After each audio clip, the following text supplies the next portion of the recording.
for young men today, particularly like young, straight, white men, I think it's kind of hard, like for me and you, to even understand the world they grew up in. It's very different than the world we grew up. Like they grew up in this woke era. And okay, now it's kind of like that's receded and wokeism has been defeated. But they grew up in a time where racialism was accepted by every powerful institution, just against them. Right. You know, like it was totally fine to demonize straight white men at your high school, at your college, in your movies, in your TV shows, your politicians, celebrities, everybody was just, and that does like, it unlocks a certain thing that we kind of all had a gentleman's agreement to not unlock. Like, we're just not really going to do that. You know, we don't want to be like racialists. Netflix was all of a sudden like wide open. They were completely open to do wild stuff now because they're like, look, fuck all this woke shit. This is not profitable. Not only is it not profitable, like we're actually killing the business. And you're killing the business of comedy because people watch these specials and like, what is this? Like you made a DEI comedy special or, you know, an inclusive comedy special where you're letting people do comedy in the biggest form in the world just because they fit this particular group of people, this particular political group. It's crazy. It's identity politics in the worst way possible because it's counterproductive for your business. Your business is to provide entertainment. And in some of your more successful businesses are the movies and shows. They're wild shows. Yeah. Like crazy shit happens in these shows. But not with comedy. With comedy, we have to gatekeep. We have to keep it. And I think they realized after they did a few of those things that nobody watches them. People hate them. And it actually is bad for their business. And then they do the Brady Roast. Boom! And they're like, okay. You know, and when I did my special, they had no limitations on me. They didn't say anything. And they have before? And it was live. But no, because it was live. They're like, we're not telling you what to say. It's live. Just go ahead. We trust you. They went to see me live at the club. They're like, okay. I'm like, really? Okay. Sure. They're letting it go. Now, Tony has a special that's coming out on Netflix. They're doing Kill Tony is on Netflix now. Really? He's doing more roasts on Netflix. Yeah. It's great. That's what you need. And then I think it's also the competition with YouTube because so many people like Shane put his special out on YouTube. Ari put Jew on YouTube. So many people are putting these wild specials on YouTube and they're getting massive numbers. Yeah. Massive numbers. And so I think they're just like, look, we're in the fucking business. Like, what are we doing? This is obviously like super popular and people love it. And it's also really good. This is really good comedy. Like, what are we doing? What are we doing? Let's go back. Broke. Going woke. Let's go back to where we were. And now that Trump's in office, it's like, well, the whole country leans in that direction now. So people want you to get more wild. SNL's kind of funny again. They've had some funny sketches. Yeah. They had Shane on twice. They had Shane on twice? Yeah. I know. Yeah, so it's good. It's good for comedy. It's good. Comedy has to be looser. You have to be more wild. It doesn't mean you're cruel. It doesn't mean you're evil. It's just comedy. Just like movies where people get shot, that's not evil either. Okay? It's like comedy is funnier when it says fucked up things. It just is. Always has been. Yeah, back from Richard Pryor and Lenny Bruce and Sam Kinison and Bill Hicks and everybody else and Eddie Murphy. It's always been the wildest shit is what's funny. Kings of comedy. Yeah, exactly. Kings of Comedy, Blue Collar Tour, you know, Dave Chappelle. It's like, it's all with the wild shit is the funniest shit. Period. That's what people want to see. That's what people want to see. They know what it is. It's a fucking art form. It's called shit talking. Yeah. That's what it is. Put your offense to the side. Yeah. Just go have a good time. They don't mean it. Like, have you seen Brian Holtzman yet? No. Oh my God, you gotta see Brian Holtzman. He's a Los Angeles legend that we got to come out to Austin. And he was like the guy that would go on late at night. And he's so wild that Mitzi Shore wouldn't put him on stage for 2 weeks after 9/11. Really? She's like, no, don't let him go up. And we were dying. Holt's like, Mitzi, I don't understand. I'm not going to say anything crazy. And she's like, no way. 2 weeks. 2 weeks later, he's just saying the most ridiculous shit. He went on stage after Susan Smith drowned her kids, like the day after. He's like, I heard there were bad kids. I heard they sat that close to the TV. They didn't put away their blocks. They were always spilling their fucking milk. Those kids would not be missed. Like, it's a crazy character. You meet him in real life. He's the nicest guy on earth.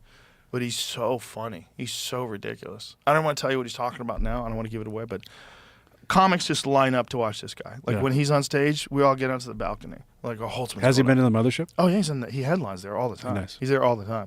He wasn't having an audience in L.A. because they were putting him late at night.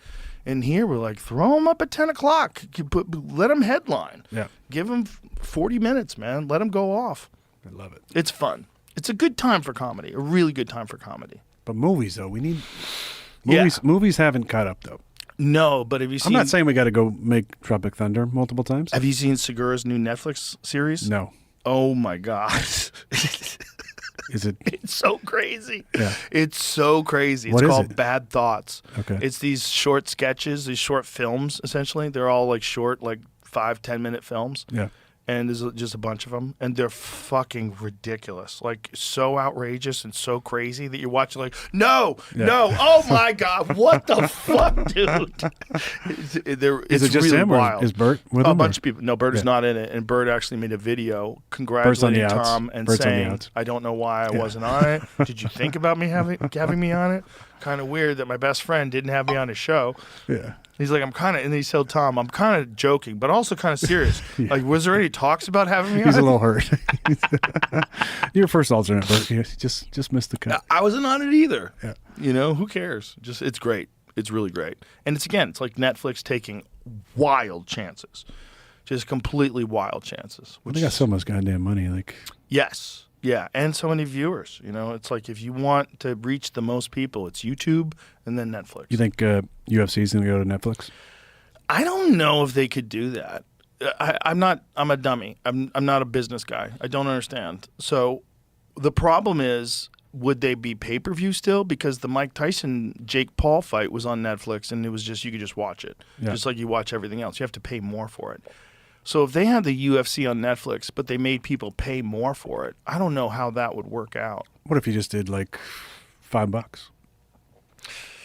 Yeah, I don't know. Well, that's a good question, right? Like, if the UFC was $5 instead of $70, would you actually make more money? Because you would get millions of downloads or millions We of think views? about the user base on Netflix. Right. It's It's pretty immense. got to be what, 500 million, a billion. Yeah, we'll find out. Jimmy? It's got to be way bigger than ESPN Plus. ESPN Plus fucked themselves with that a couple ago. I couldn't even get it on my Yeah, on they TV. had a crash during the Ankalaev Pereira fight, right? Mm-hmm. That's not good. And I was like looking online, like, what the fuck? I'm not the only one. Like thousands of people were like, What was the done with ESPN. root cause of that? Did they discern? I don't know. It literally wouldn't let me get on. That's another fight. Pereira took that fight with a broken hand and norovirus. I knew he was messed up. He's an animal. Netflix has 94 million monthly active users. The company has over 300 million paid global subscribers. So it's 300 million worldwide. Top tier, ad-supported tier. Oh, so they have an ad. Now you can have ads, so it's cheaper. You can get it cheaper with ads. Okay, they're distinct from paid subscribers. Multiple individuals can share an account. Well, you're using it the correct way, though. You're using it the way African Americans used to use it. Black people used to call woke like, you're awake. I'm woke. You can't sneak that stupid shit by me. Right. I'm woke. Right. You know, and then the fucking white people took it over and ruined it. Like a lot of things. Exactly. Did we fuck that up too? Not us. Not us. But the ones with blue hair. Yeah. Now woke means a whole different. Whole different ballgame. Well, now it's essentially a pejorative. They can't even use it in a positive way. You know, that's beaten down. But to I the like point it where because it's gross. kind of like you can just be triggered about anything now, so it's so convenient. Yes. You know, because I can really silence you if you start out intellectualizing me. I can just be like, dude, you're triggering me. You're hurting my feelings. You're triggering me with Dude, information. I kid you not. I've never talked about this before. I'm probably gonna lose half my audience, but No. I went to Harvard University for this thing, this longevity summit through a very good friend of mine. I won't mention his name because then I'll give away the event that I was at. I called my wife on day 2, and I was like, babe, I feel like I landed on Mars. I go, I got to get out of here. And she goes, what is going on? I said, I just listened to a panel of PhDs for 4 hours debate about whether or not a microaggression is something that could happen to you that you don't recognize, that was causing a micro trauma that the other person didn't realize they were doing, but it was still creating an unsafe environment. I think there should be mandatory jujitsu classes for those people. Mandatory jujitsu. My head was so twisted. Here's your micro trauma. Yeah, when they passed the microphone to me, I got so much trouble. And I won't say his last name, but Daniel, he's still mad at me right now because of this. They passed the microphone to me and they're like, do you have anything to add to the conversation? I go, this sounds like a bunch of people, this whole panel up here. You guys sound like you boarded a spaceship and literally left Mother Earth. Because I have no idea what you're talking about. You are talking about trying to identify something that you, by its very nature, say you don't know if you have it or you don't. So let's just admit that it's a ghost. So how are we going to, we can't measure it, we can't find it, we can't prove you have it, we can't prove you don't have it. So how are we going to treat it? What's this culture of victimization so and the monetization? It's like there's status in victimization. That's the thing. They've essentially made it like a virtue to be a victim. So you're looking for little things that have possibly. I believe there was a microaggression. I think you know what? I think I felt it. Possibly rolled his eyes. I possibly rolled. That is gonna haunt me. I need therapy now. I think he might have rolled his eyes. And that's absolutely acceptable. That is a microaggression. Like maybe rolling your eyes. Like you say something to me and I go, okay. And then I leave. Oh my God, that was a microaggression. Yeah, what I just did going, okay. But here's the cool thing, microaggression. Is you're kind of off the hook because if you didn't intentionally create the microaggression, I just perceived it as Depends a microaggression. on who I am. If I'm a white heterosexual cis male, then you're screwed. I got problems. Then you're screwed. So anyway, back to the food supply. We took a U-turn there for a second. What's really interesting is if you just take a very 30,000-foot view and you say, let's just look at the broad strokes on the blue zone research, right? There's no continuity between diets in these blue zones. So it's not keto, paleo, pescatarian, vegan, vegetarian, raw food, Atkins. It's whole food, just what you were just saying. Whole food and a lot of healthy lifestyle. Whole food, well, the two things that were non-interchangeable were sense of purpose and community and activity until later in life. So you didn't have any of the blue zones where people didn't feel a sense of purpose and community in life. In fact, there were no such things as assisted care living facilities.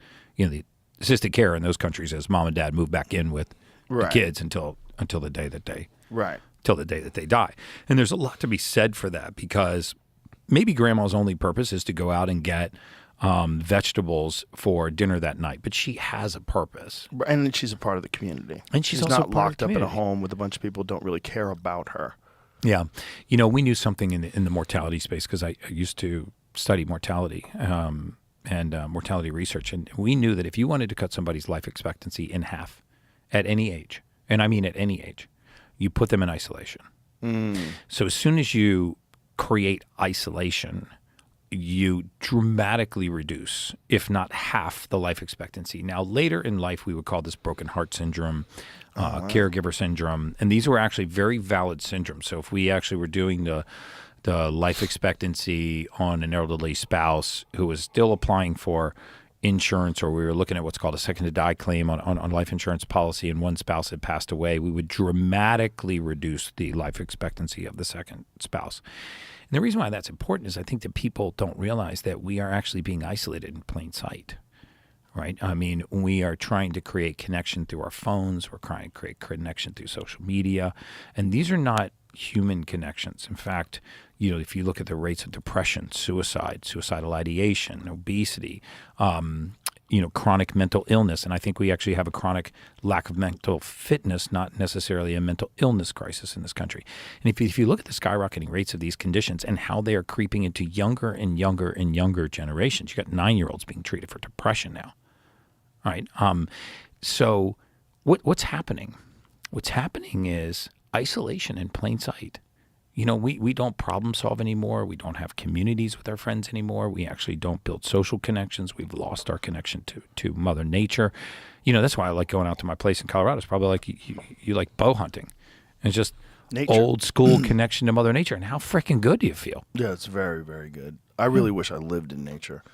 I'd really like to be living in the woods again. But imagine you spend $250 million and you get some young girl and you don't kind of talk to her about like, hey, don't get political. You're young, and I know you have opinions about things, but this should be just about the movie. Well, Let's just to defend Big Head Girl, let me tell you something. the message of the movie is to be that bitch. That's the message that they wrote a script that's telling girls, I don't need nobody tells me. I'm a 20-year-old girl, so obviously I should run my mouth all the time. That's the theme of the new Snow White. No, really? Yes. Now It's not the same story? no. So now they've put it all on her. Now they've failed. Here's what happened. She made the cardinal error of saying free Palestine on Twitter. So she could say all that men are bad and it's this and that, but once you do that, now they've put the entire weight of the failure upon her. When really, it's like making Jimmy Fallon apologize for doing a Chris Rock impression when Lauren and a team of lawyers and consultants decided if it was okay, the amount of brown they put on him to simulate Chris Rock. Right. You think Jimmy Fallon made that call? But he's got to sit there and apologize to a white... Robin DiAngelo comes on. I'm not watching this. Am I dreaming? And he's like, he's clearly drunk, and I don't blame him. And he's like, thanks so much for coming on. I really appreciate. She goes, you see, Jimmy, this weird nun lady is like giving him a lecture. Did you ever see her in that Matt Walsh movie? Did you see Am I Racist? No, It's fucking hilarious. I know about. We put her in Prez Trek, the thing I did made with Kyle, the Star Trek of Biden. In Am I Racist, Matt Walsh, didn't he get her to give someone money for reparations? Didn't that happen?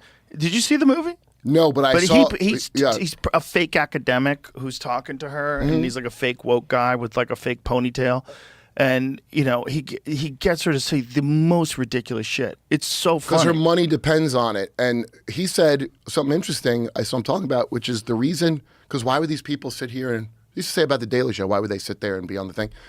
And he goes, "Oh, they're aware, but they want the plug.